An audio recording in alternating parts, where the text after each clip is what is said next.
This is Pressers by FedNet, where news conferences from the United States Congress become podcast episodes for your listening on your time. The Supreme Court's last decision day of the 2025 term was June 30th. Perhaps its most anticipated ruling was on whether to uphold President Trump's 2025 executive order terminating birthright citizenship under the 14th Amendment to the Constitution. The majority of the court instead upheld the provision. Next, you'll hear from members of the Congressional Asian Pacific American and Hispanic caucuses. New York Democrats Grace Meng and Adriano Espaillat were followed by Troy Carter from Louisiana, Progressive Caucus Chair Greg Casar from Texas, and Vietnamese immigrant Derek Tran from California. The following material is protected by copyright. Hi everyone, I'm Congresswoman Grace Meng, Chair of the Congressional Asian Pacific American Caucus. Thank you so much to my Democratic colleagues and fellow caucus leaders for joining us today to fight for our immigrant communities, for our Constitution and a core promise of our nation. If you are born in America, you are American. Yes. Yeah. Today, the Supreme Court upheld the promise of birthright citizenship, which was established more than 150 years ago by the 14th Amendment and affirmed in the landmark case United States versus Wong Kim Ark, which determined that Wong Kim Ark, the son of Chinese migrants born in San Francisco, was an American citizen. The Supreme Court ruled in his favor even at the height of the Chinese Exclusion Act because the 14th Amendment is abundantly clear. All persons born in the United States means all persons. That's right. Yes. It is because of people like him and the generations of Black Americans who fought to secure their rights through the 14th Amendment that I, the daughter of immigrants, could become a citizen by birthright and serve in the halls of Congress. It is how millions of Asian Americans, 65% of whom are foreign-born, more than any other ethnic group, could pursue the American dream. So as we celebrate today's ruling, I have a message for President Trump. You may believe you are above the law. You are not. You may try to divide Americans based on race, religion, or their country of origin, and you will fail. You may try to redefine what it means to be an American, and you will fail. We are American. We belong here. And no wannabe king will ever take that away from us. All right. I want to give a special shout out to the ACLU, Co-Counsel's Asian Law Caucus, Legal Defense Fund, Democracy Defenders Fund, the House Litigation Task Force, and all the advocates here today who fought to defend our fundamental rights and close Immigrant Heritage Month with this victory. With that, I'd like to hand the mic over to our fearless leader, Chair of the Congressional Hispanic Caucus, Adriano Espaillat. Thank you. Thank you. Thank you, Grace. Thank you. What you see behind this podium is the faces of America, the different faces of the tapestry that is called the United States of America, an experiment of elastic values that stretches in many directions and many ways. That is what you see right here behind this podium, who America is. And today the Constitution won. The American people won. As part and chair of the Congressional Hispanic Caucus, we were happy to be part of this lawsuit. As friends of the court, we came in to make our statement felt in the highest court of the land. An unequivocal statement, an American statement, that we will not be held to a different standard, that our children that are born here are U.S.-born children, irregardless of our status, and that we belong and we deserve to have all the rights and privileges extended to all Americans by the U.S. Constitution. Trump tried to erase one of our nation's clearest constitutional guarantee. And he failed. We won, and he failed. We're right, and he's wrong. Birthright citizenship is protected, is shielded by the 14th Amendment and by the sacred document called the Constitution. No president has the power to decide who an American is. The Constitution states it, and it does it in a very transparent and clear way. As MAGA extremists push a dangerous and divisive vision rooted in fear and exclusion, the Congressional Hispanic Caucus stands united to defend our Constitution, everybody's Constitution, your Constitution, yours and yours, all of us. We are the owners of that document, the Constitution, an elastic document that will stretch to include everybody. And so we will continue to stand united to defend that document, protect our freedoms, and fight for America, for every child, so that every child has the opportunity to achieve the American dream. Hoy ganó la Constitución y ganó el pueblo americano.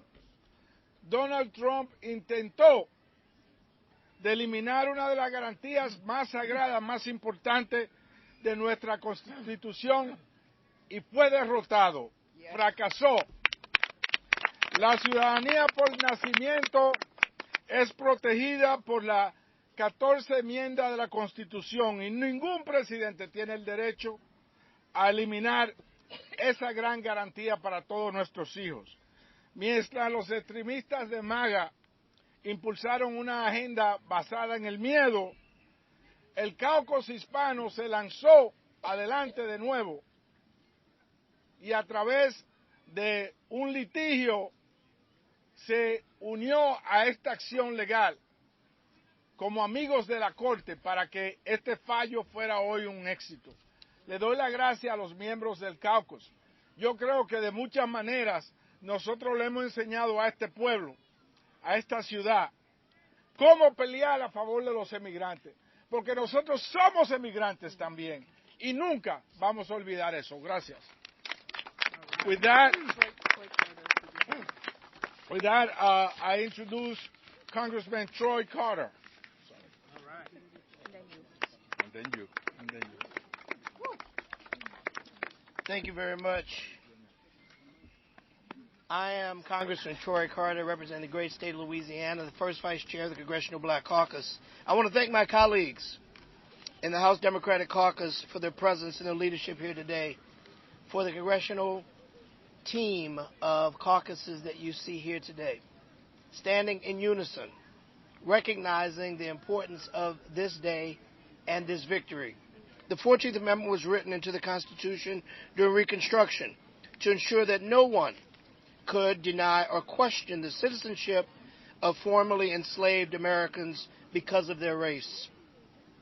Today, more than 150 years later, that constitutional guarantee has withstood Donald Trump's unconstitutional assault on one of our nation's most fundamental promises. The history and the gravity of this moment should not be lost on any of us. The fact that we've arrived at a moment where an American president would attempt to unilaterally strip Americans of their constitutional birthright is in itself a warning to all of us today, you tomorrow, and who may be next. It reminds us that our rights cannot be taken for granted. Donald Trump's effort to end birthright citizenship was an attempt to unravel one of the Constitution's clearest guarantees, that citizenship is a constitutional right, not a privilege that any president can give or revoke. While that shameful effort has failed, we're under no illusion that Donald Trump and his allies will stop attacking our fundamental freedoms, our diversity, and the constitutional rights of the American people. Nor are we under any illusion that the role of the Supreme Court has chosen to play, not one of being the arbiter of interpreting the law, but one that is succumbing to the pressures of a president who simply wants his way. As we've seen here in this term, from the Calais decision to temporary protected status to upholding discriminatory anti-transgender sports ban, the Roberts Court has repeatedly rolled back hard-fought progress while expanding presidential power at the expense of the rights of everyday Americans. We know what we're up against, and the House Democrats are not backing down. Every inch of progress in this country has been hard-fought, won through struggle, through resistance, and through courage of people this nation too often tried to leave behind. We will not stand by while our progress is dismantled. This battle is not over. This battle will not be over because we will continue to fight and we will not quit. Make no mistake about it. Today's victory does not mark the end of this fight. It marks the beginning of the next one. The American people deserve a judiciary that is independent, accountable, and committed to equal justice under the law, not one that repeatedly expands unchecked presidential power while narrowing the rights and freedoms of the people. House Democrats will continue fighting for meaningful Supreme Court reform, including term limits and stronger ethics and accountability measures that restore public trust in this Constitution. As was said, our Constitution, your Constitution, your Constitution. The Constitution does not belong to any president. It belongs to the American people. Because the stakes of this court are far beyond the actions of these justices. They reach the very heart of our democracy, to whether we will keep faith in our highest ideals, that the Constitution protects every American equally, and that no president, no court is above it. House Democrats will do everything in our power to ensure that these promises are kept. Next, I will bring to the podium the chairman of the Hispanic Caucus, of the Progressive Caucus, Greg Casar.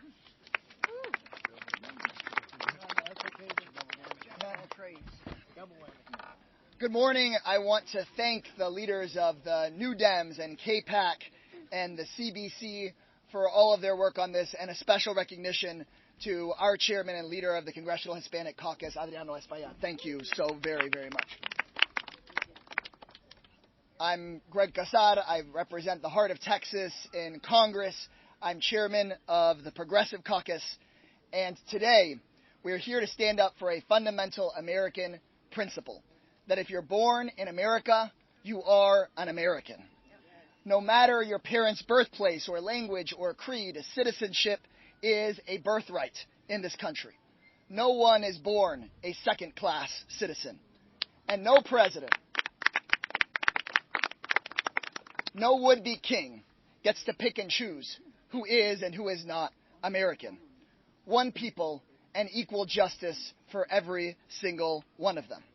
That is what Donald Trump was trying to undermine with his executive order. That the men and women who fought for the 14th Amendment knew the dangers of allowing people in power to pick and choose who does and does not have rights in this country. They had won a civil war to purge our country of the moral rot that follows when some people are deemed unworthy of equal rights. And today we say we will never go back. But I wish I could stand before you today and say this ruling was only good news. But it is not. While we won the case today, we also got a grave warning about the future. What should have been a simple, unanimous, open and shut decision was dangerously close.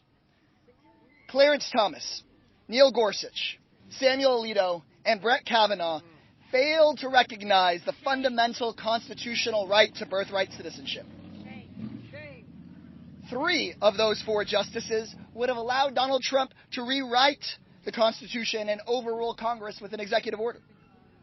These 4 men, so blinded by partisanship and extremism, that they act like they can't see the words in the Constitution. They can certainly read, but they are not following their oath to protect the Constitution and the rights of the people in this country. Shame on them. If these far-right justices are ruling against our rights, even when they're written down black and white in the Constitution, then nothing we hold dear is safe. So today we may breathe a sigh of relief, but we also recommit ourselves to the fight to protect the rights of all citizens. And the way we do that is reining in this hyper-partisan Supreme Court. It's time to have a Supreme Court that is for the people and not just for their big donors.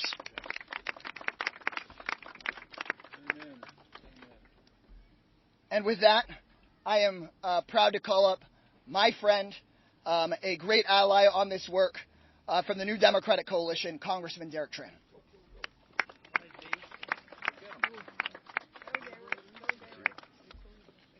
Good afternoon, everyone. I want to thank my Tri-Caucus colleagues and my colleagues from the New Dems and Progressive Caucus for welcoming me and standing shoulder to shoulder with me today. I was born in the United States the year that my refugee parents were admitted to this great country. They fled oppression and violence in communist Vietnam and came to the United States because of the promise of the American dream. A dream that says that if you work hard and you play by the rules, our family will be no less American than the people who arrived on the Mayflower. It was because America welcomed my refugee parents that I was able to join the Army and start my own business and now represent California in Congress. But I am not unique.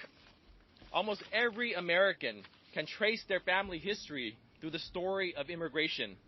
We have built communities that are unmatched in our prosperity. We have turned adversity into opportunity, and we have nurtured trailblazers in all walks of life. But President Trump tried to turn back the clock on that progress.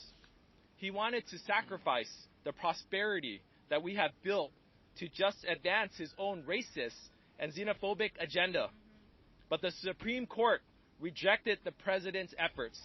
They affirmed that every child born in the United States is a citizen of the United States, keeping a fundamental principle of the American dream alive.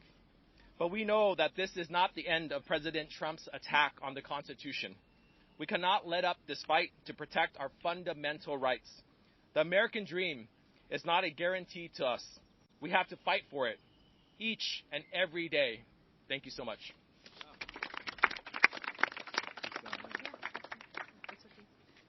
That concludes our press conference. I know they've called votes, but does anyone have any questions? Thank you for coming. Unauthorized reproduction, distribution, or use of this episode without express written permission from FedNet is prohibited. Thanks for listening to this FedNet podcast.